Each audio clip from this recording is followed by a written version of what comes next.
Ce soir, nous allons nous exhorter surtout de la parole de Dieu. Amen. Amen. J'ai intitulé cette exhortation les péchés de certaines personnes dans la Bible. Les péchés de certaines personnes dans la Bible. Amen. Ce soir, par la grâce de Dieu, nous allons voir certaines personnes qui ont servi Dieu bien avant nous et qui ont désobéi, qui ont péché à l'égard de ce Dieu-là. Amen. Amen. Et tout ce qui est écrit par la grâce de Dieu, c'est pour nous instruire. Amen. Amen. C'est pour nous servir d'exemple. Et ce soir, nous allons voir quelques personnes dans la Bible qui ont mal agi à l'égard de Dieu. Amen. Amen. Nous allons prendre nos Bibles dans le livre de Nombres. Nombres chapitre 12, à partir du verset 1er à 9. Si un frère ou une soeur peut nous aider dans la lecture, s'il vous plaît.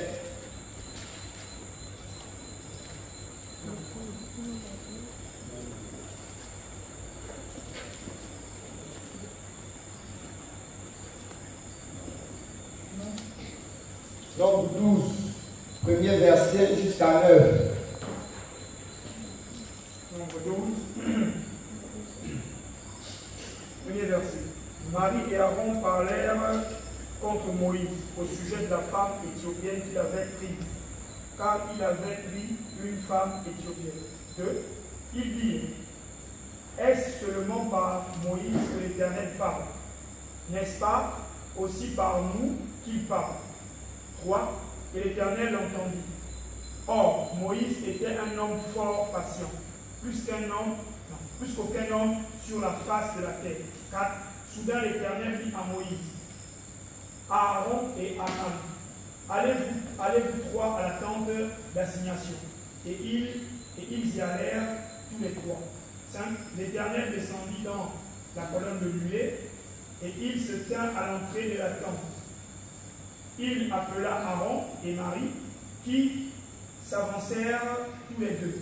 6. Et il dit, écoutez bien mes paroles. Lorsqu'il y aura parmi vous un prophète, c'est dans une vision que moi, l'Éternel, je me révélerai à lui. C'est dans un songe que je lui parlerai. 7. Il n'en est pas ainsi de mon serviteur Moïse. Il est fidèle dans toute ma maison. 8. Je lui parle bouche à bouche. Je me révèle à lui sans énigme. Et il voit une représentation de l'Éternel. Pourquoi donc n'avez-vous pas craint de parler contre mon serviteur, contre Moïse? 9. La colère de l'Éternel s'enflamma contre eux et ils s'en allèrent. Amen. Amen. Ici, il est question de Marie et Aaron, les compagnons d'œuvre du grand prophète Moïse. Et là, ils ont murmuré contre le serviteur de Dieu. Et nous savons par la grâce de Dieu que le murmure est un péché. Amen. Un enfant de Dieu ne doit pas murmurer. Un enfant de Dieu doit aller à la présence de Dieu, exprimer ses besoins, dire ce qu'il a dans son cœur. Amen. Amen. Donc ici, en lisant ce passage par la grâce de Dieu, je remarque ici que Myriam ou Marie, c'est cela, et Aaron son frère, ils ont murmuré contre Moïse. Donc ils étaient jaloux de Moïse. Parce que Dieu pouvait utiliser Moïse puissamment et ils n'étaient pas d'accord de cela. Ils ont oublié une chose en fait, que ce Dieu qui a établi Moïse sur le peuple d'Israël et sur Aaron et Marie. Amen. Donc Marie et Myriam étaient jaloux de Moïse leur frère. Parce que la gloire de Dieu était dans la vie de Moïse. Dieu parlait à Moïse de bouche à bouche. Donc, cela ne les arrangeait pas. Donc ici, Dieu est en train de nous dire ceci. Si un enfant de Dieu ne doit pas être jaloux de son frère. Si Myriam et Aaron ont été mentionnés dans la Bible, c'est pour nous servir d'exemple. Donc, nous également, en retour, on doit éloigner la jalousie de nous, au milieu de nous. Pourquoi c'est tel frère qui est peut-être avec l'homme de Dieu? Pourquoi c'est toujours lui? Pourquoi c'est toujours telle sœur? Pourquoi quand on a besoin de ceci, c'est lui qu'on appelle? pourboire. Mais ce qu'ils ont oublié, c'est que le grand prophète Moïse payait le prix par rapport à eux. Amen. Donc au lieu de jalouser, il faut chercher la face de Dieu. Il faut payer le prix. Il faut chercher le secret. Pourquoi c'est mon frère qui est bien vu? Pourquoi c'est ma soeur qui est bien vue? Au lieu de jalouser, tu peux aller auprès de lui. Ma soeur, pourquoi quand tu fais telle chose, c'est là que tu es reçu? Mon frère, pourquoi quand tu fais telle chose, c'est là que tu es reçu? Il va sûrement te dire, sûrement je jeûne, sûrement je me sanctifie, sûrement je me mets à part. Amen. Amen. Nous allons prendre nos Bibles dans le livre de Actes, chapitre 5, verset 1er à 11.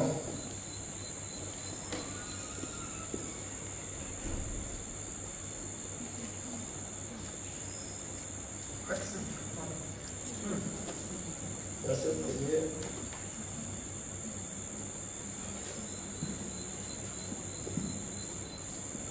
Acte 5. Verset 1er. Jusqu'à 11. Mais un homme nommé Ananias, avec Saphira, sa femme, vendit une propriété d'eux et retint une partie du prix. Sa femme, le sachant, puis il apporta le reste et le déposa aux pieds des apôtres. 3. Pierre lui dit, Ananias, pourquoi Satan a-t-il rempli ton cœur au point que tu montes au Saint-Esprit et que tu aies retenu une partie du prix du champ? 4. S'il n'eût pas été vendu, ne te restait-il pas? Et après qu'il a été vendu, le prix n'était-il pas à ta disposition? Comment as-tu pu mettre en ton cœur un pareil dessein? Ce n'est pas à les hommes que tu as menti, mais à Dieu. 5. Ananias, entendant ces paroles, tomba et expira. Une grande crainte saisit tous les auditeurs. 6. Les jeunes gens s'étant levés, l'enveloppèrent, l'emportèrent et l'ensevelirent. 7. Environ 3 heures plus tard, sa femme entra, sans savoir ce qui était arrivé. 8. Pierre lui adressa la parole. Dis-moi, est-ce à tel prix que vous avez vendu le champ? Oui, répondit-elle, c'est à ce prix-là. Alors Pierre lui dit, comment vous êtes-vous accordé pour tenter l'Esprit du Seigneur? Voici ceux qui ont enseveli ton mari. Sont à la porte et ils t'emporteront. 10. Au même instant, elle tomba aux pieds de l'apôtre et expira. Les jeunes gens étant entrés, la trouvèrent morte et ils l'emportèrent et l'ensevelirent après auprès de son mari. 11. Une grande crainte s'empara de toute l'assemblée et de tous ceux qui apprirent ces choses. Amen. Amen. Ici, il est question de Ananias et Saphira, des serviteurs de Dieu qui ont servi Dieu longtemps. Mais il arrive un temps où, dans le temps primitif, tous pouvaient vendre ce qu'ils avaient apporté, manger, partager pour la gloire de Dieu. Amen. Et c'est ça qui se faisait en fait. Et là, Ananias et Saphira sont partis vendre le champ. Comme la lecture l'a si bien dit, mais ils ont gardé la partie de l'argent. Amen. Et là, quand ils sont arrivés, l'homme de Dieu a demandé et elle a menti en fait.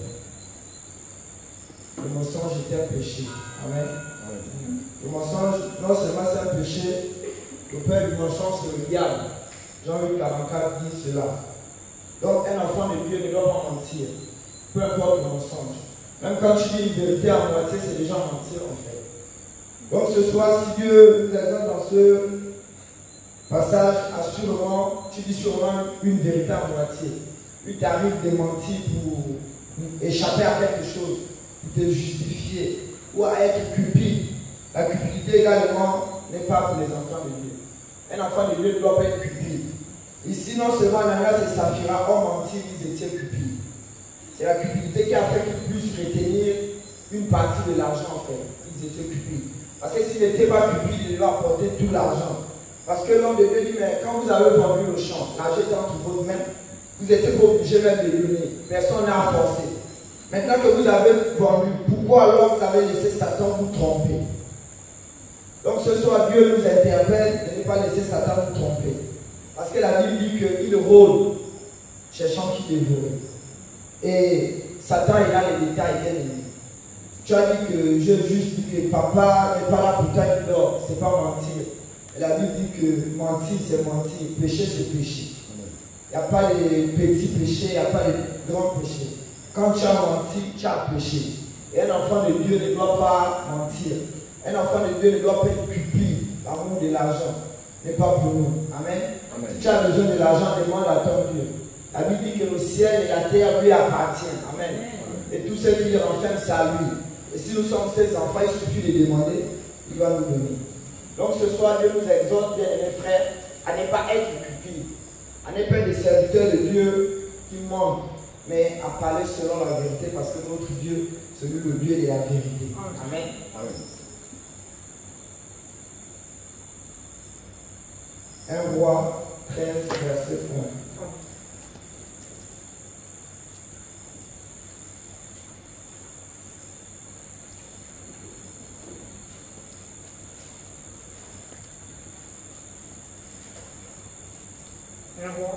Un roi chapitre 13, à partir du verset 1er à 200. 1 Roi 13, chapitre 1er. Voici un homme de Dieu arriva de Juda à Bethel par la parole de l'Éternel pendant que Jéroboam se tenait à l'autel pour brûler les parfums. 2. Il cria contre l'autel par la parole de l'Éternel et il dit: Autel, autel, ainsi parle l'Éternel. Voici, il naîtra un fils de la maison de David. Son nom sera Josias. Il immolera sur toi des prêtres des hauts lieux et qui brûlent sur toi des parfums. Et il en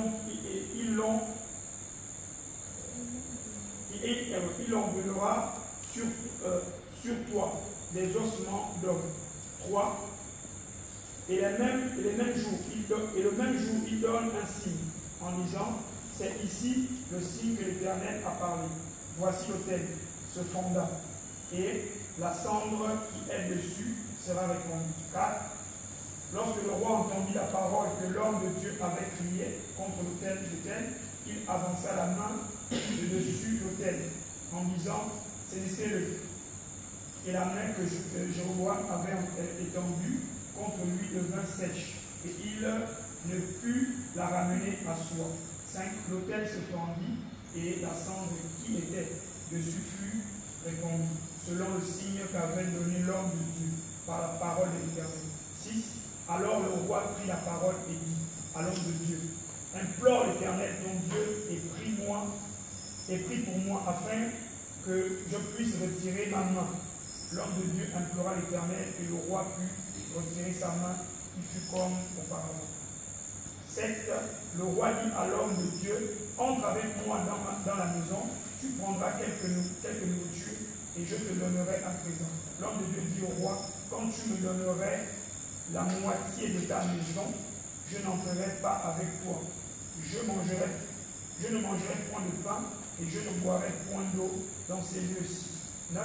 Car cet ordre m'a été donné par la parole de l'Éternel. Tu ne mangeras point de pain et tu ne boiras point d'eau.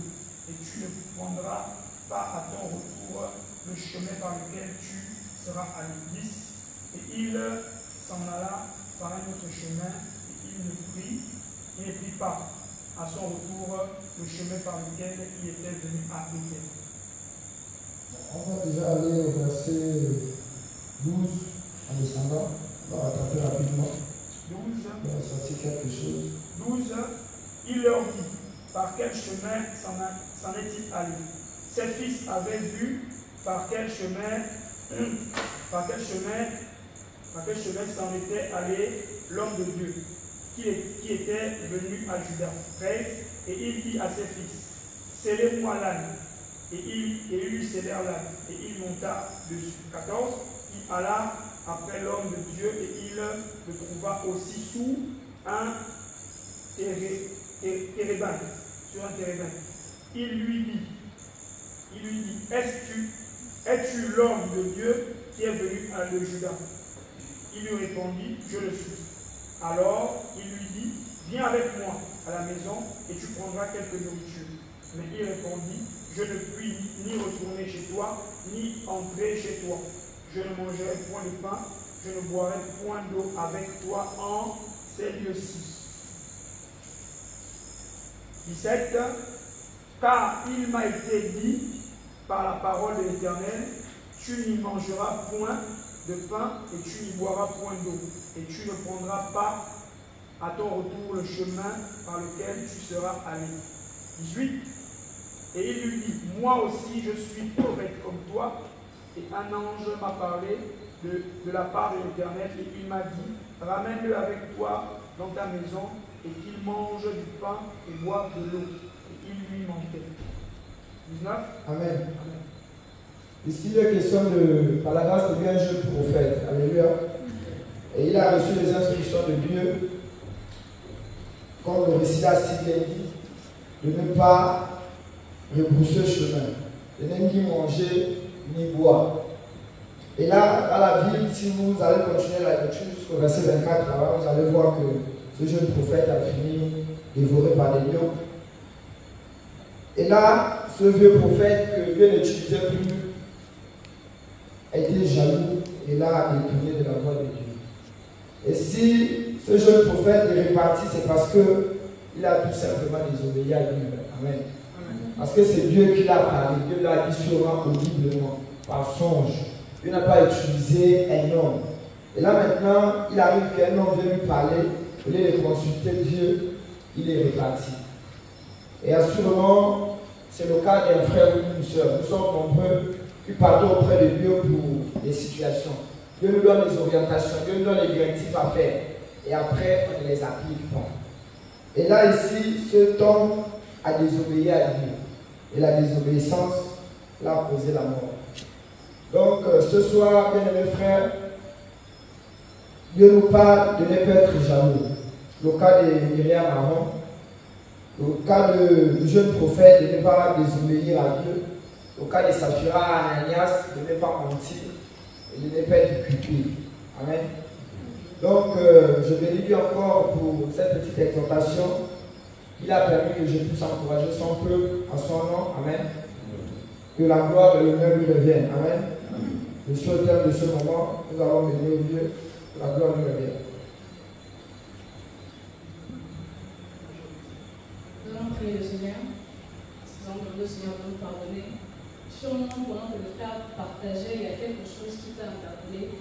Le Saint-Esprit t'a parlé d'un péché particulier ou de quelque chose en particulier. Prie le Seigneur. Prie sincèrement et demande sincèrement pardon au Seigneur. Réponds-toi devant le Seigneur. Réponds-nous devant le Seigneur.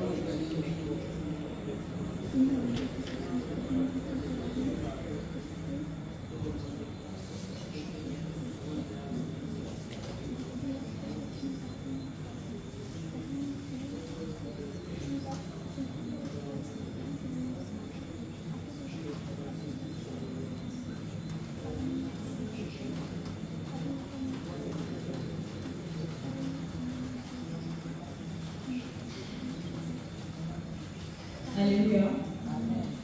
Bonsoir frères et sœurs. Moi je suis la sœur Alpha, pour ceux qui ne me connaissent pas. Vous avez souvent l'habitude de me voir devant en train de traduire. Aujourd'hui je ne vais pas traduire le frère. On va s'encourager un peu autour de la parole de Dieu. Et le thème qu'on va partager, la petite exhortation que je vais vous partager par la grâce de Dieu, ce n'est pas d'abord à vous que je m'adresserai, c'est à moi-même. Parce que le thème là, c'est un thème avec lequel je lutte beaucoup, je me bats beaucoup. C'est difficile pour moi. Mais je bénis le Seigneur parce qu'il a permis que je sois devant et que je puisse partager cela. Et donc en partageant, je crois que le Seigneur va me faire du bien même. Selon vous, mais c'est quel thème, n'est-ce pas? Ok. Le frère a partagé sur les types de péchés que les hommes et les femmes dans la Bible ont commis.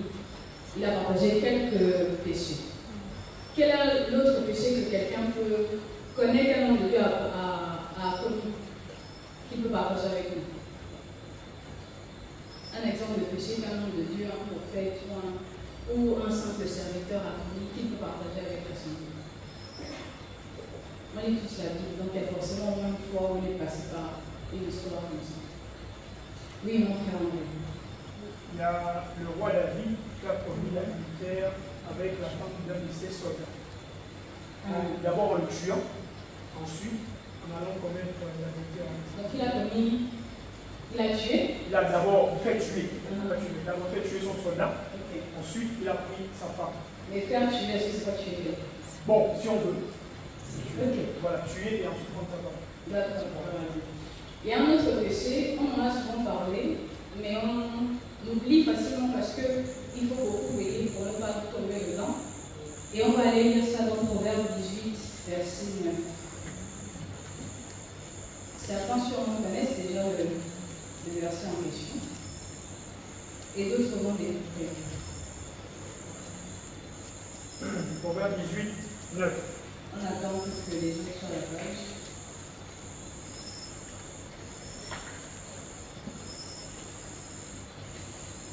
C'est bon, on peut y aller. Proverbe 18, 9. Celui qui se relâche dans son travail est frère de celui qui débute. Amen. Qui peut lire ça dans une autre version de la Bible? Quelle est une autre version qui peut partager? Il n'y a qu'une seule version de la Bible ici.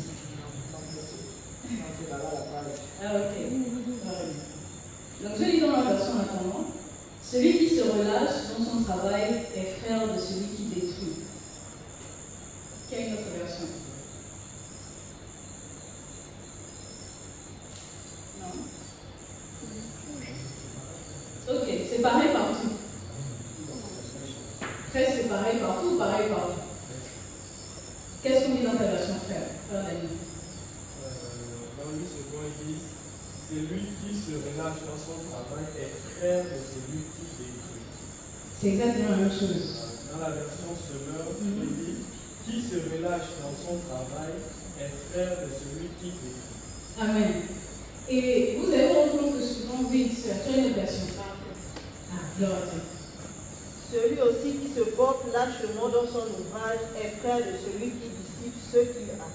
Amen. Ça, c'est une très bonne traduction aussi, qui nous emmène déjà dans l'explication de ce que ce verset veut dire. Mais dans la plupart des versions, c'est clair. Celui qui se relâche dans son travail est frère de celui qui détruit. Qui comprend ça à sa manière? Qui est quelqu'un qui se relâche? Comment on appelle quelqu'un qui se relâche? Ça veut dire quoi se relâcher? Ma petite soeur qui me regarde. Oui, ma soeur Raïssa. Relâcher, c'est abandonner. Abandonner, ok. Pour Raïssa, c'est abandonner. Ma soeur qui me regarde aussi, relâcher, c'est quoi? Baisser les bras. Baisser les bras, très bien. Ça veut dire quoi relâcher, ma soeur? Paresser. Paresser, amen. Mon frère Jean qui réfléchit, sans que tu réfléchis beaucoup, ça veut dire quoi se relâcher? Mon frère David, ça veut dire quoi se relâcher? Paresser, amen. Et on dit dans le verset, celui qui se relâche est frère de celui qui détruit. C'est qui détruit? On le connaît tous. Oui, ça aussi. Le diable. Le diable. Amen. Et dans la version de la sœur, on dit, si je peux relire dans ta version, celui aussi qui se porte lâchement dans son ouvrage est frère de celui qui dissipe ce qu'il a. donc celui qui détruit, c'est celui qui dissipe ce qu'il a. Ça veut dire quoi dissiper? Qui gaspille, qui détruit, qui ne garde pas, qui ne prend pas soin, qui ne voit pas la valeur de ce qu'il a. Amen. Et quand on dit que quelqu'un est mon frère, ça veut dire quoi? Comment je peux être, je dis que mon frère est mon frère, sur quelle base? Je dis que c'est mon frère. Parce que on appartient à quelque chose en commun, on fait des choses qui nous rapprochent. Quelque chose en commun. Par exemple, on a le Seigneur en commun, on a sa femme ici. Ah oui. Maman Liane, ça veut dire quoi? Tu es le frère ou la sœur de quelqu'un. Pourquoi? On partage la même foi. On partage la même foi. On a aussi le même sang. N'est-ce pas? On a le même père, quelque part. Nous, on a tous le même père. Le père, c'est notre père spirituel. Notre père a tous notre père Père Céleste, notre Père éternel, c'est Jésus-Christ. C'est pour ça qu'on est frères et sœurs. C'est ça d'abord la base. Amen. Et si je suis frère de celui qui détruit, ça veut dire quoi? C'est qu'il y a un lien entre oui, mon frère. Oui, mais si je suis frère, mon lien avec lui, c'est quoi? Tu as frère à ce qu'il fait. Je suis comme lui. J'ai le même sang. J'ai les mêmes attributs. On a un lien en fait qui nous unit. Donc tous ceux qui se relâchent dans ce qu'ils font, dans ce qu'ils savent faire pour le Seigneur, pêchent. Amen. Parce qu'on ne peut pas faire ce que le diable fait et dire qu'on ne pêche pas. Amen. C'est comme notre frère a dit tout à l'heure, celui qui ment est le fils du diable parce que le diable est le père du mensonge. On récite ça souvent, mais très rarement on applique face à une situation. Ça m'a échappé, j'ai menti, je n'ai pas fait exprès. Même concernant, parce que souvent les chrétiens se cachent derrière le fait que j'ai péché involontairement. Alors qu'en fait, des fois on est conscient qu'on peut pécher, qu'on peut éviter de dire ça, mais on dit, ou bien on dit à moitié, ou on ne dit pas totalement, et du coup on passe dessus comme ça en pensant qu'on n'a pas menti. Amen. Et quand on regarde ce que veut dire relâchement ou se relâcher, en hébreu ça veut dire shiflot. Ça s'écrit shiflot, ça veut dire relâchement, lâcher les mains, oisiveté et aussi paresse. Beaucoup de chrétiens sont paresseux. Moi la première. C'est pour ça que je dis que le message me concerne. Amen. Donc je ne vais pas indexer qui que ce soit parce que moi-même je suis paresseuse. Et je ne veux plus être paresseuse. Qui a envie de paresser dans sa vie? Qui a envie d'être paresseux toute sa vie? C'est quoi le salaire de quelqu'un qui paresse? Par exemple, maman Viviane qui a beaucoup d'enfants. Parmi tous les enfants, il y en a qui sont très actifs. Ou même quand ils étaient petits, parce que moi ils sont pas grands et tout ça. Mais il y en a qui étaient aussi paresseux. Quelle était la caractéristique de ces enfants-là qui étaient paresseux? Je peux dire, mais pourquoi tu es paresseux comme ça? Qu'est-ce qu'ils faisaient?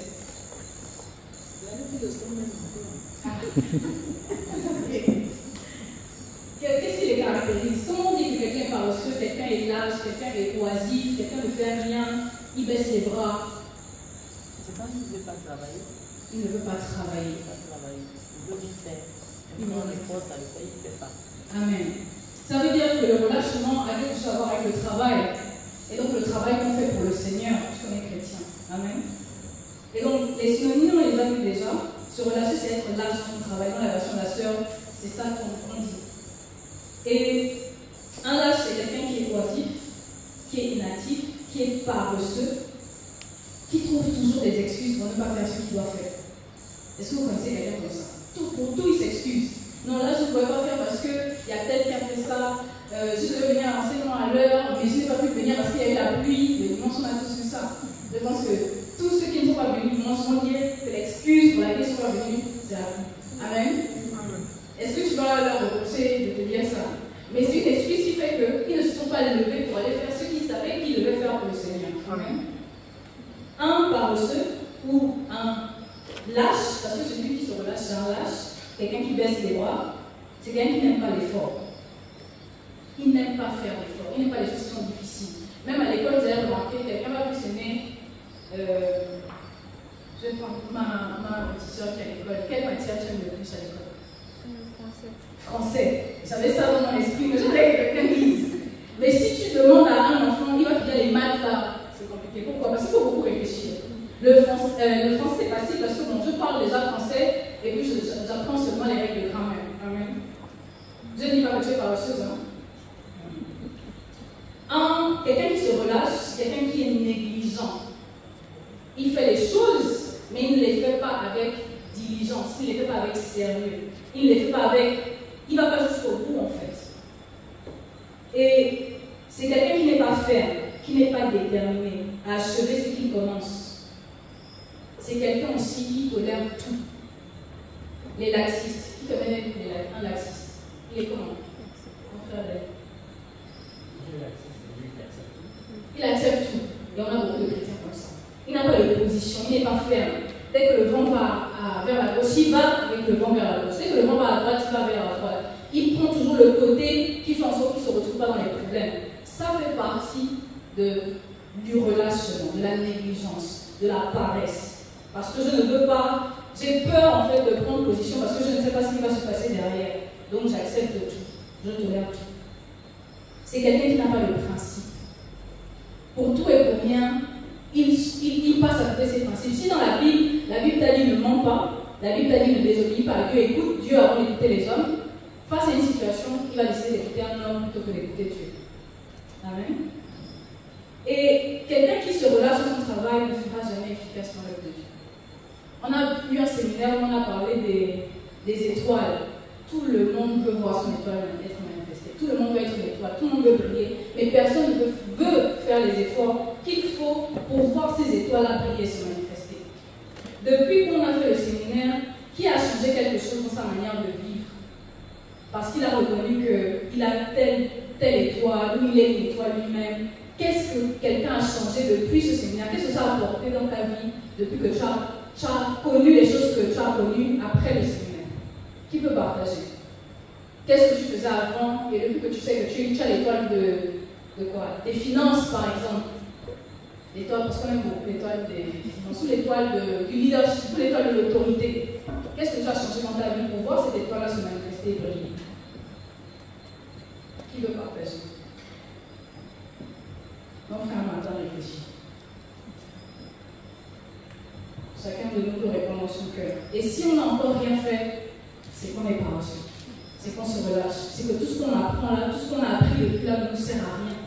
Et on n'arrivera jamais à servir Dieu efficacement si on continue à se comporter comme ça. On va organiser tous les programmes possibles. On va organiser toutes les délivrances possibles. Tu vas passer par tous les entretiens possibles. Mais si toi-même tu ne te lèves pas et que tu décides d'agir et de travailler, tu ne verras aucun fruit. Tu ne verras rien dans ta vie.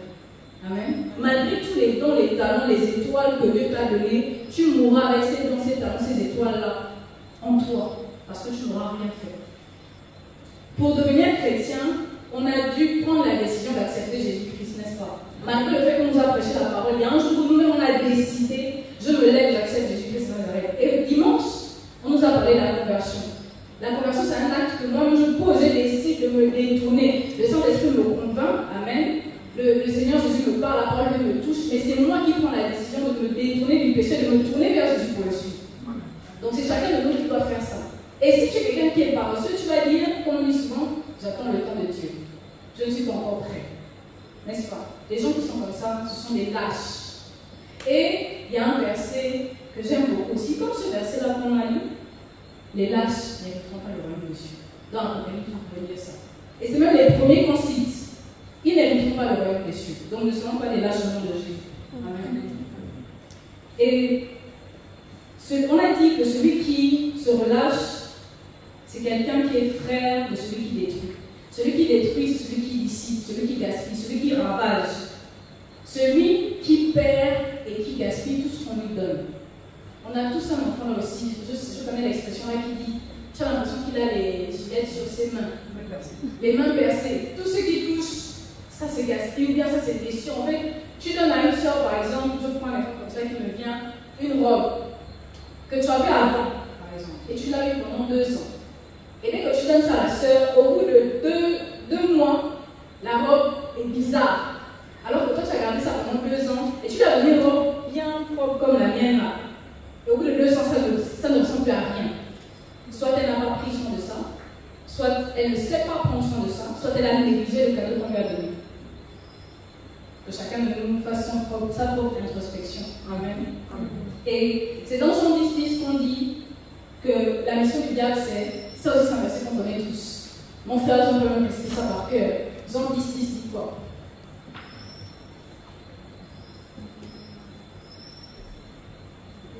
Qui connaît ce verset qui est écrit dans Jean 10? Qui connaît Matthieu 7:7? Parce que l'avant dit, demandez, et voilà, ça nous sert à nous partage. Mais Matthieu 10 dit quoi? Il parle du diable. Allons lire. Allons-y lire. Matthieu 10. On se rappelle. Jean 10, pardon. Celui qui a la page peut bien.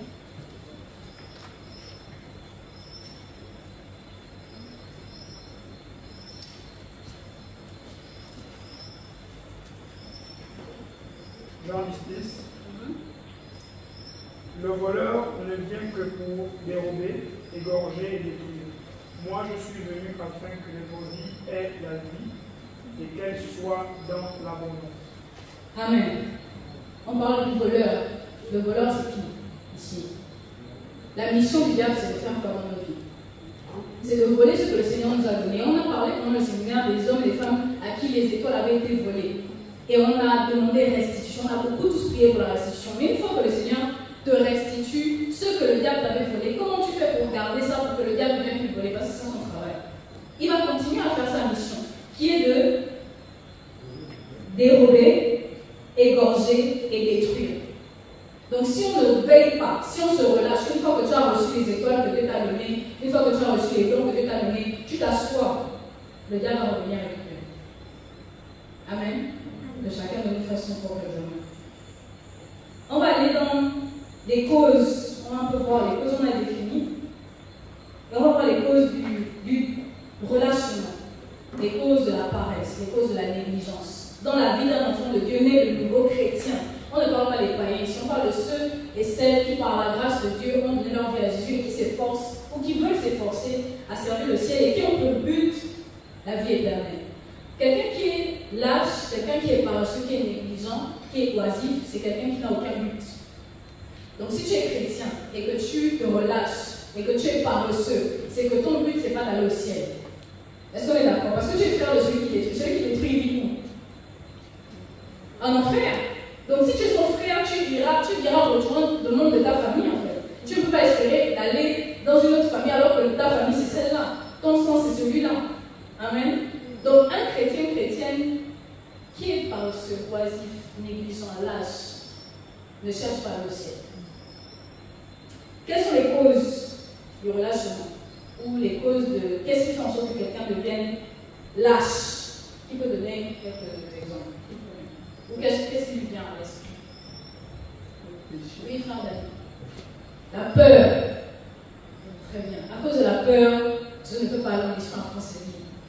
À cause de la peur, je ne peux pas aller en mission en Bakouma parce que la route est mauvaise. À cause de la peur, je ne peux pas prendre l'avion pour aller au Cameroun parce que j'ai des palpitations, j'ai peur de prendre l'avion. Amen. À cause de la peur, je ne peux pas aller parler à mon chef au travail de Jésus.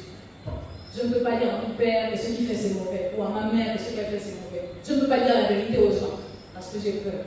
Il y a une autre cause qui peut partager. Oui, mon frère. La religion. La religion. En quoi est-ce que la religion te garde dans le relâchement et fait de toi un lâche? Parce qu'elle est mécanique.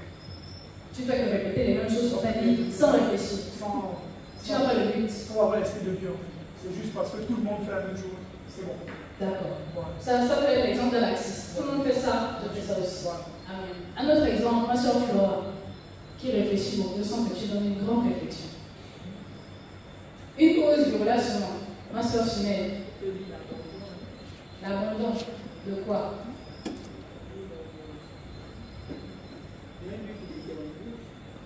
J'ai perdu l'objectif. Je n'ai plus de vision. Voilà, du moment Marie. Le péché. Très bien, amen. Oui, mon frère Jessie. Manque de connaissance. Le manque de connaissance. L'ignorance. Mon peuple périt parce qu'il manque l'ignorance. Donc si tu ne connais pas, tu ne fais rien. Amen. Et toutes ces causes sont vraies. Il y a aussi le découragement. Quand on est des enfants de Dieu, j'attends la promesse depuis, elle ne vient pas. Dieu m'a parlé, rien ne se passe. On a prié pour moi pour la maladie, là je suis toujours malade. Je finis par me décourager. Je finis par abandonner, je finis par manquer de foi. Et j'arrête de faire ce que je faisais pour le Seigneur avant facilement. La déception qui a déjà été dessus depuis qu'il est chrétien. Qui a déjà été déçu par quelqu'un. Par exemple, tu regardais quelqu'un, une personne qui était vraiment ton aîné dans la foi, ou bien une personne fidèle, et tu sais, tu t'es rendu compte qu'elle est tombée, ou elle t'a fait du mal, ou elle est partie critiquer dans ton dos, elle t'a fait quelque chose de mauvais, et ça t'a déçu, ça a brisé ton cœur. Personne. En tout cas, moi j'ai déjà vécu ça. Mais pourquoi on ne peut pas lever la main? On est dans la promesse de Dieu, amen. L'impatience, c'est une cause du relâchement. Je travaille dur pendant 1 an, 2 ans, 3 ans, 4 ans, 10 ans. Je prends mon exemple. Pour ceux qui étaient là dimanche, on a dit que ça fait 12 ans que je suis à part, que je me sanctifie, n'est-ce pas? Que je n'ai pas de rapport sexuel avec un homme sans être marié. Mais ça fait aussi 12 ans que j'attends de me marier d'une certaine manière, n'est-ce pas? Donc, première année, ça passe. Deuxième année, ça passe. Cinquième année, ça passe. Septième année, le mariage n'arrive pas. On fait comment? Le cœur s'est dit, on continue. Dixième année, tu dis que suivrons. Dixième année, c'est bon, là, je me marie et puis on avance. Toujours rien. 12e année, l'impatience va faire que. Mais le peu que j'attends le mariage, ce ne vient pas. Peut-être que le mieux, je peux essayer, on ne sait jamais. Tu passes à côté. Et maman m'a dit que le péché nous fait nous relâcher. Parce que quand on pêche, il y a la culpabilité qui s'installe. On a du mal à revenir faire les choses qu'on voulait faire pour le Seigneur, ou qu'on savait faire pour le Seigneur avant. Et l'incrédulité, on a parlé de ça aussi. Le doute. Je raisonne sur tout ce que le Seigneur me dit, sur tout ce que les gens me disent, sur même ce que la parole de Dieu dit. Je doute sur tout. Je ne pourrai jamais faire ce que le Seigneur attend de moi. On va regarder quelques dangers du fait de se relâcher. On va aller dans Proverbe 10, verset 4.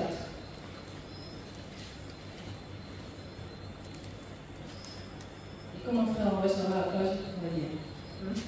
Proverbe 10, pour quelqu'un qui est à la page, verset 4. On parle des dangers de se relâcher, d'être un chrétien lâche, un chrétien paresseux, un chrétien négligent, un chrétien oisif. Proverbe 10, 4. Celui qui agit d'une main lâche s'appauvrit, mais la main des diligents enrichit. Amen. Et on a parlé de ça un jour, je pense que le séminaire des étoiles, on a dit, il y a des gens qui ont l'étoile de la prospérité, n'est-ce pas? Mais si tu ne travailles pas, tu n'auras jamais cette prospérité-là. Même si tu as le don, même si tu as l'étoile en toi. Parce que ta main doit travailler pour voir ce que Dieu a mis en toi, les richesses que Dieu t'a données, être tienne. Celui qui agit d'une main lâche s'appauvrit, mais la main des diligents, donc ceux qui ne sont pas lâches, qui ne sont pas négligents, ils sont diligents. Ils travaillent dur. Elle s'enrichit. On va aller dans Jérémie 48, verset 10. Un des premiers dangers de se relâcher, de vivre dans le relâchement, dans la paresse, dans la sécurité, c'est qu'on s'appauvrit, on devient pauvre. Alors que Dieu veut qu'on soit riche. De toute richesse, pas seulement les richesses financières, mais les richesses spirituelles également. Jérémie 48, verset 10. Jérémie 48, 10. Donc, maudit soit celui qui fait avec négligence l'œuvre de l'Éternel. Maudit soit celui qui éloigne son épée du carnage. Tu peux relire, s'il te plaît. Maudit soit celui qui fait avec négligence l'œuvre de l'Éternel. Maudit soit celui qui éloigne son épée du carnage. Est-ce que c'est clair, le verset? Qui peut me dire ce qu'il a compris par la grâce de Dieu? Ma soeur, on vient de lire un verset. Tu as écouté le verset, non? Comment tu comprends ça? C'est la sœur Aurélie. Sœur Aurélie, comment tu comprends le verset qu'on vient de lire? Mon frère, on va la relire comme nous tous. S'il te plaît. Jérémie 10. Non, Jérémie 48, verset 10. Maudit soit celui qui fait avec négligence l'œuvre de l'Éternel. Maudit soit celui qui éloigne son épée du carnage. Amen. Comment ma soeur Aurélie comprend ça? Mais c'est celui qui a ma soeur que le fond, mon frère, aimait que le fond,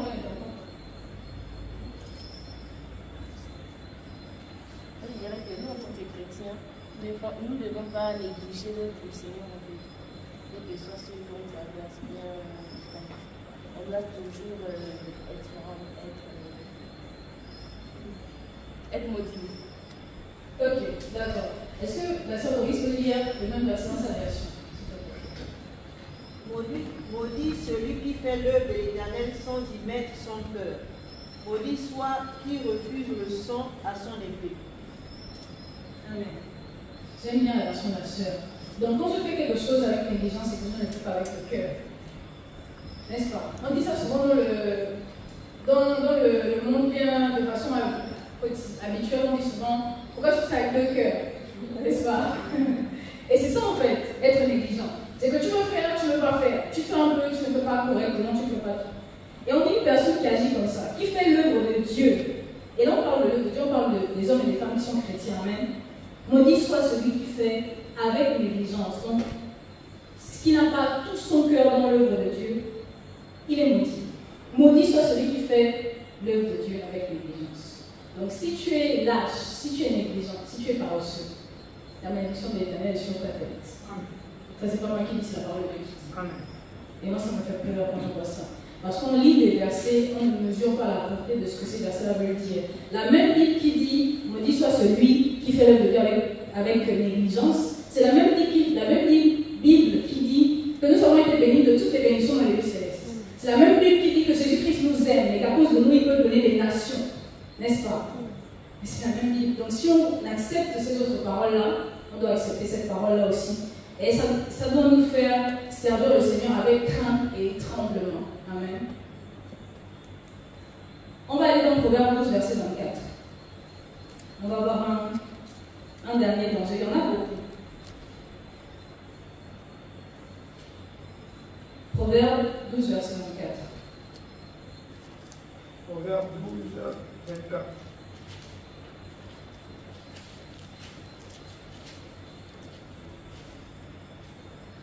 Bien.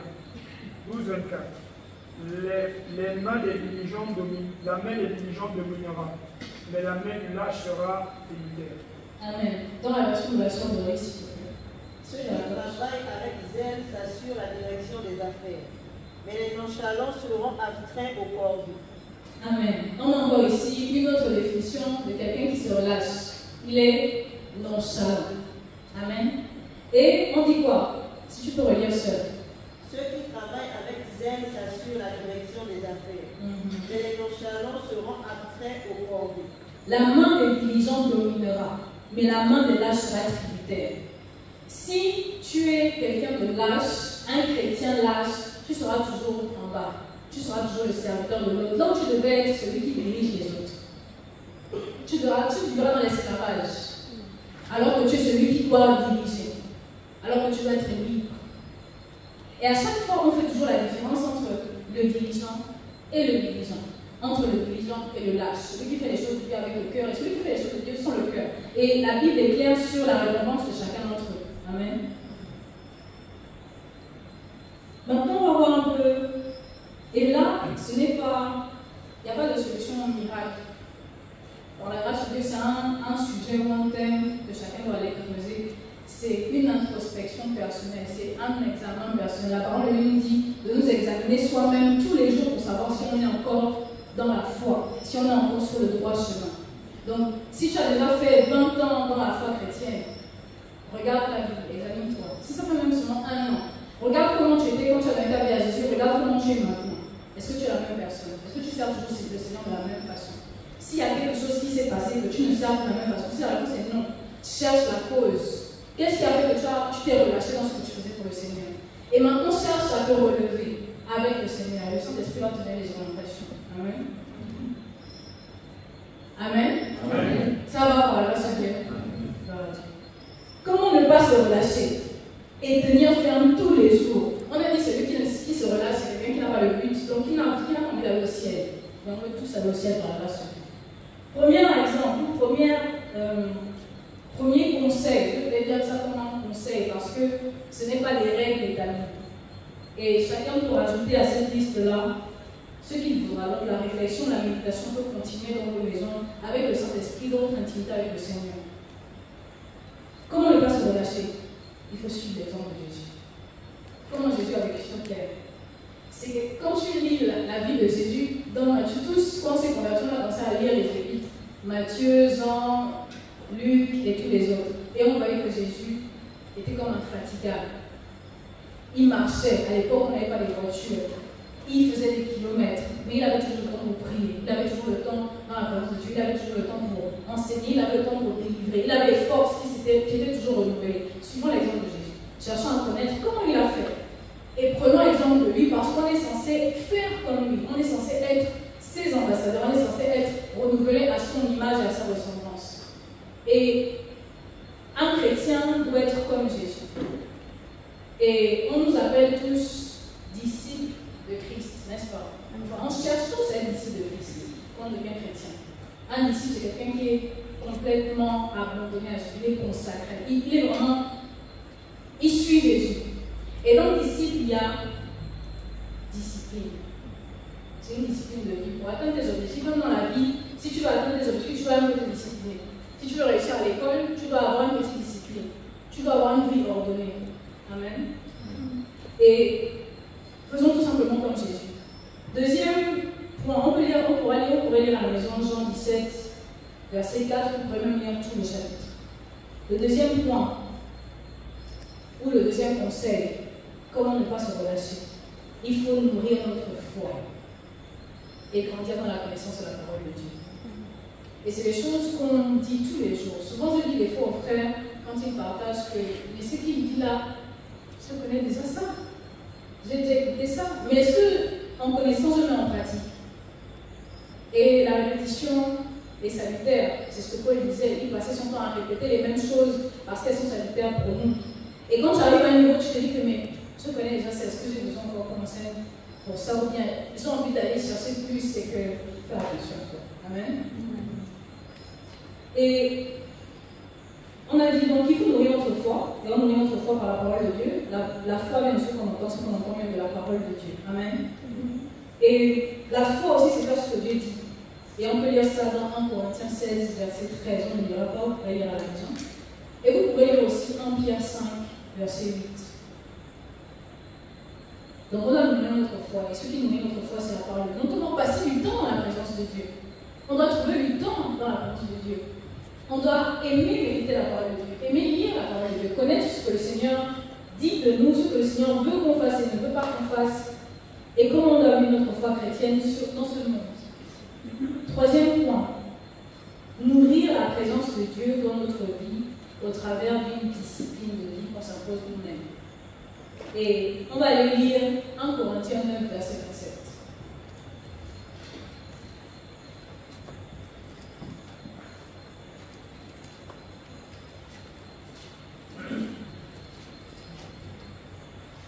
Corinthiens, chapitre 9.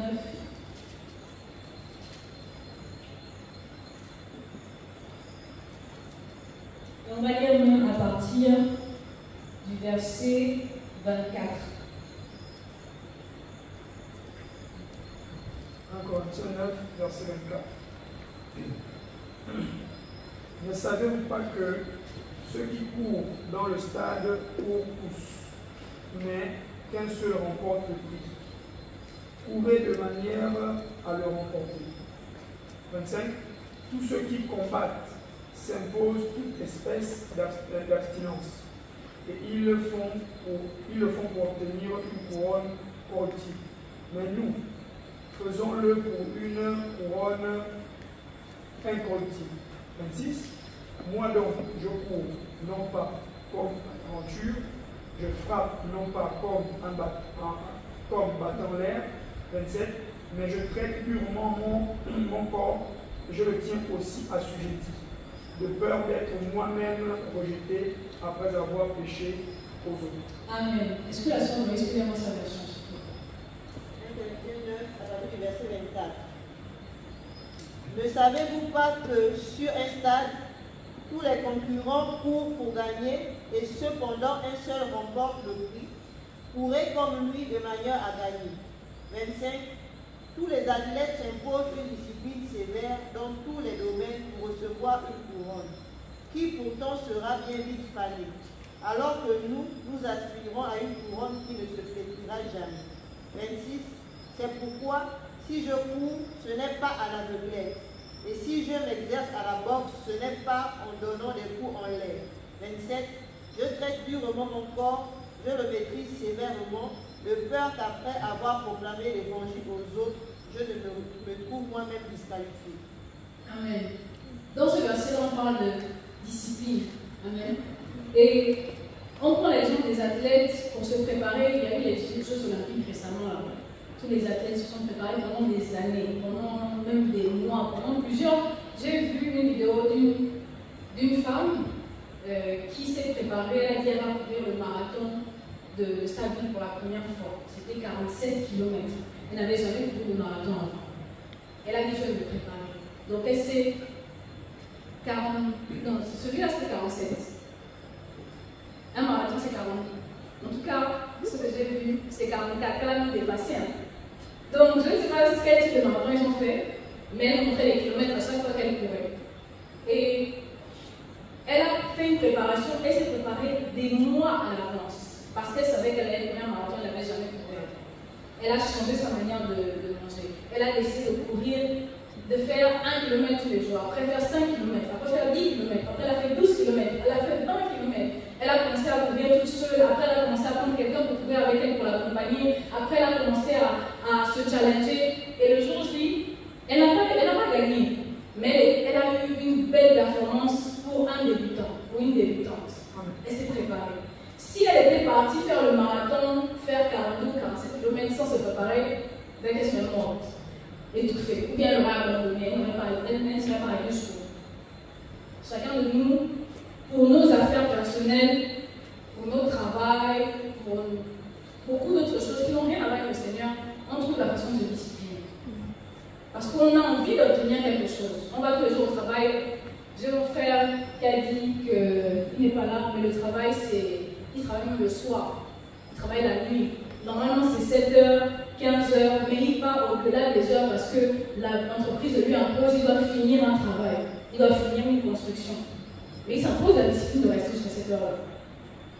Pour beaucoup d'autres choses, on va dire, je vais prendre cet exemple-là. Pour mes sœurs, on voit qu'il y a un peu le poids qui sort, on a envie de faire le régime. Donc on s'impose une discipline pour manger d'une certaine façon. Pourquoi? Parce qu'on veut affiner ou arranger notre silhouette. Mais personne d'entre nous ne le fait véritablement quand il voit que ça ne va pas dans sa vie chrétienne. Personne ne se dit là, je sens que j'ai arrêté de prier comme je priais avant. Je sens que j'ai arrêté de jeûner comme je jeûnais avant. Je sens que je ne médite plus la parole. Avant, je méditais peut-être 1 heure. Maintenant, je médite que 5 minutes, je m'endors, ou bien je ne médite même plus. Personne ne fait rien par rapport à ça. On constate, mais on laisse la chose au niveau du constat. On ne fait rien. Mais si on nous demandait, par exemple, pour ceux qui prennent des traitements, on t'impose, ou pour ceux qu'on opère, j'ai une collègue qu'on a opérée, on lui a dit tu ne manges plus si tu ne manges plus ça, tu ne fais plus si tu ne fais. Et elle applique. Mais quand la parole de Dieu nous dit de faire certaines choses, de nous discipliner, de faire ci ou ça, on refuse, on se justifie, on cherche des excuses, on est des lâches. Amen. Je suis une lâche. Et je ne veux plus être lâche. Amen. Je ne veux plus être paresseuse. Et chacun de nous devrait se révolter parce que forcément, nous tous qui sommes assis ici, on se reconnaît dans quelque chose. On n'a pas besoin de le dire, on n'a pas besoin de dire, on va lever la main et dites-moi ce que vous avez sur le Seigneur. Mais chacun de nous sait que je faisais quelque chose pour le Seigneur, j'ai arrêté de faire. J'étais comme ça avant, je ne suis plus comme ça. Qu'est-ce qui s'est passé? Je veux me relever. On doit se révolter. Se dire, je ne veux pas rester là parce que pour ceux qui se disciplinent, là, les athlètes, là, ils le font pour une couronne qu'on leur donne à la fin, une récompense. Mais nous, on le fait pour le ciel, pour le salut de notre âme. Et maintenant, si le salut de ton âme est plus important, reste dans ta condition. Ne fais plus rien et attends seulement l'enfer à la fin de ta vie. Amen. Donc, faisons comme Paul, le grand apôtre Paul, qui dit, au verset 27, « Mais je traite durement mon corps, et je le tiens assujetti de peur d'être moi-même désapprouvé après avoir prêché aux autres. » Il y en a qui, aussi, vont mettre une couverture. Ils ne prient plus, ils ne jeûnent plus, ils n'ont plus aucune intimité avec le Seigneur, mais ils sont tout le temps sur le terrain. Ils évangélisent. Vraiment, et ils se consolent en se disant, si je fais ça, c'est que je sers le Seigneur, alors que le Seigneur l'attend dans l'intimité.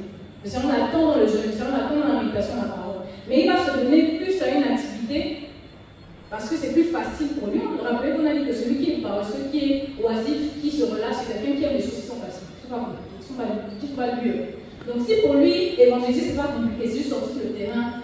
On a dit évangéliser, c'est témoigner. Si je témoigne seulement, il n'y a pas de problème. Moi, je ne connais pas la parole de Dieu, je donne seulement un témoignage de personnes. Et en plus, si je vois les gens qui sont touchés, qui viennent à l'église, qui se convertissent, je vais dire c'est bon, j'ai gagné, alors que ma vie de prière est zéro. Alors que ma vie de méditation est zéro. Alors que ce que le Seigneur me dit de faire dans le cœur, je n'obéis pas, je suis désobéissant. Mais je veux me consoler dans le fait que je fais une activité dans l'église pour que j'évangélise ou que je fais d'autres activités alors que le Seigneur m'attend ailleurs. Amen. Donc, regardons nous-mêmes nos propres vies. Et faisons comme notre frère Paul qui durement traitait son corps. C'est dans tous les domaines. Tu aimes beaucoup sur ta vie. là, les 5 heures que je connais sur la télé là, j'enlève même 3 heures, je médite la parole, je prie. Le temps que je vais utiliser pour faire le sport, parce que je voulais affiner ma taille, parce que je voulais être musclé, j'enlève du temps pour être dans la présence de Dieu. Amen. On va aller dans Colossiens 1, verset 13.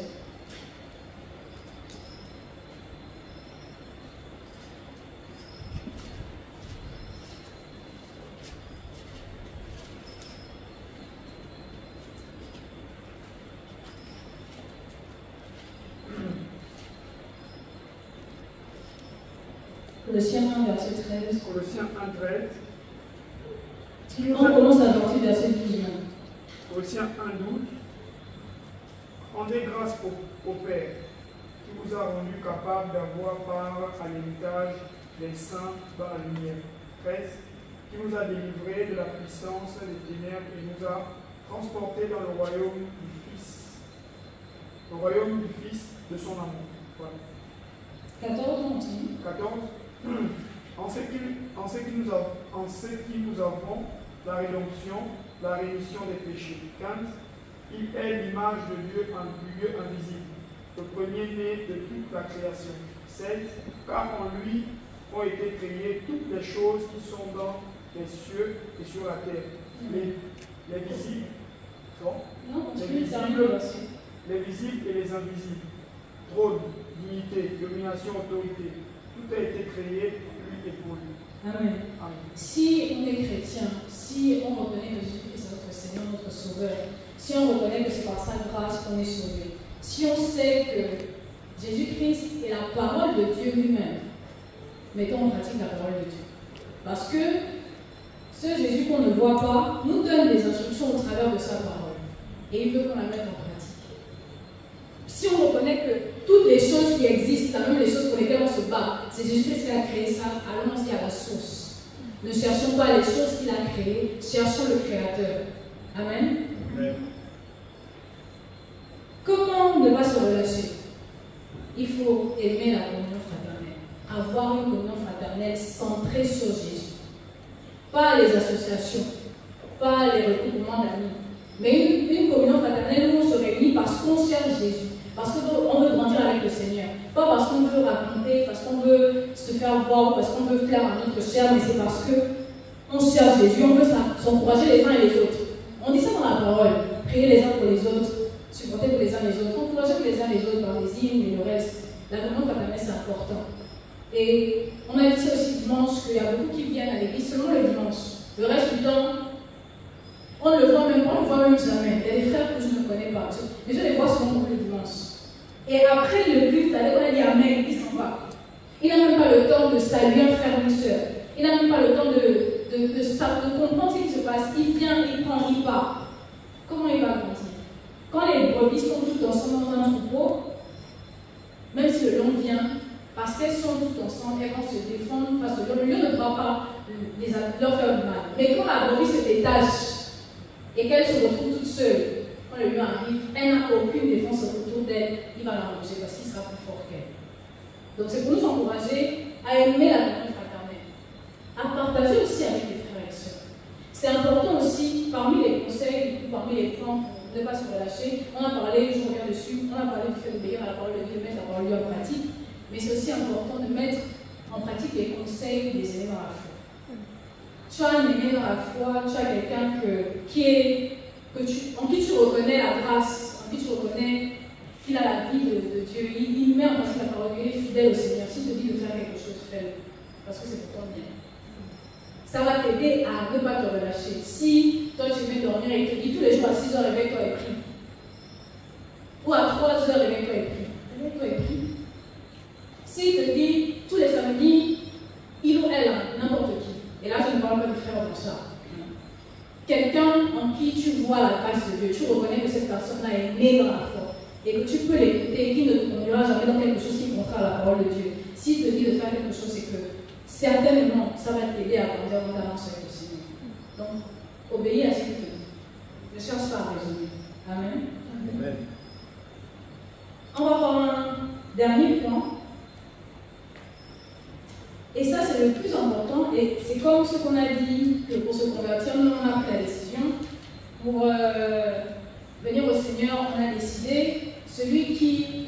négligent, donc qui n'est pas paresseux, qui n'est pas lâche, il se lève, il est ferme, il prend des décisions pour changer. Chacun d'entre nous, si on ne veut pas se relâcher ou quand on sortir de lâchement, on doit être actif. C'est le contraire. Celui qui est oisif ne fait rien, il ne travaille pas. On a dit que le relâchement est en lien avec le travail. Travailler et ne pas travailler. Celui qui ne veut pas se relâcher ou qui veut sortir du relâchement doit être actif. Ça veut dire quoi? Actif dans la maison de Dieu, dans les activités du Seigneur. Depuis que tu es là, qu'est-ce que tu as déjà décidé de faire pour le Seigneur? Dans quelle activité tu t'es mise? Dans quel comité tu as dit, ah mais j'aimerais, et j'ai beaucoup aimé, il y a une sœur qui vient d'arriver, une jeune sœur, toute jeune. On a même prié pour elle, et si elle était délivrée. Et elle est arrivée, elle a dit, j'ai envie d'entrer dans un comité. En même temps, au départ, je me suis dit, mais elle, on vient de la délivrer tout de suite. Elle doit s'asseoir et écouter la parole de Dieu. Comment elle veut déjà rentrer dans un comité? Elle veut être active. Elle veut faire quelque chose. Il y a double face sur cette partie-là, c'est que tu es tellement actif dans les choses de Dieu que tu oublies l'essentiel. Mais là, on parle de quelqu'un qui ne veut pas se relâcher parce que Dieu t'a mis en toi des dons et des talents que tu dois mettre au service des autres. Ce n'est pas pour toi-même. Donc, si tu les gardes, tu pêches. Moi, j'ai besoin de ce que Dieu a mis dans mon frère André. Mais si mon frère André ne travaille pas, je n'aurai jamais ça. Ce que ma soeur Idèle a, si elle ne fait rien, je n'aurai jamais ça en fait. Les hommes dehors n'auront jamais, ne bénéficieront jamais de ce que Dieu a mis en nous si on ne fait rien. Soyons actifs. Et n'ayons pas une attitude attentiste. C'est que j'attends qu'on me dise de faire. J'attends qu'on me désigne pour aller faire quelque chose. Moi-même, je peux avoir un besoin et décider d'aller. Je me rappelle, et je vais prendre l'exemple de ma soeur qui est à la sécurité. Quand elle est arrivée, au départ, elle s'asseyait avec nous. Mais c'est elle-même qui a décidé que moi, je veux me mettre à la sécurité, je veux commencer à attraper les gens, je veux commencer à faire quelque chose. Personne ne lui a dit, va à la sécurité. Elle a décidé de travailler parce qu'elle veut servir le Seigneur, parce qu'elle aime le Seigneur et parce qu'elle veut grandir aussi. Et puis c'est comme ça qu'en servant, tu découvres les choses que le Seigneur a mis en toi et que tu grandis dans la foi. Et que du coup, comme tu as du travail à faire, tu n'as pas le temps pour te relâcher. Amen.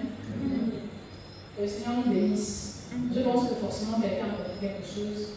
Comme je vous ai dit, je vous ai parlé. Par là, je ne voulais pas être derrière. Aujourd'hui, je ne voulais pas être là. J'avais du mal. Je me suis dit, mais Seigneur, je vais leur parler de quoi? Mais le Seigneur m'a partagé, m'a mis ce message à cœur pour moi-même d'abord.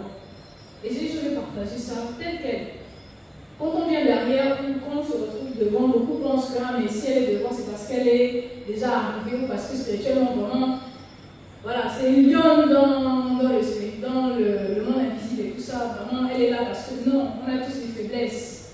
Je ne suis rien parce que je viens tous les jours dimanche à prêcher. Si dans ma vie de tous les jours, je ne fais pas ce que le Seigneur me dit, je passerai à côté. Et si toi qui es assis, qui me regardes prêcher en anglais ou prêcher même là derrière, tu fais ce que le Seigneur attend de toi et que tu te relâches dans ton travail, tu iras au ciel. Moi, je vais rester derrière. Mais quand tu ne veux pas rester derrière, on va tout ça aussi au nom de Jésus. Amen.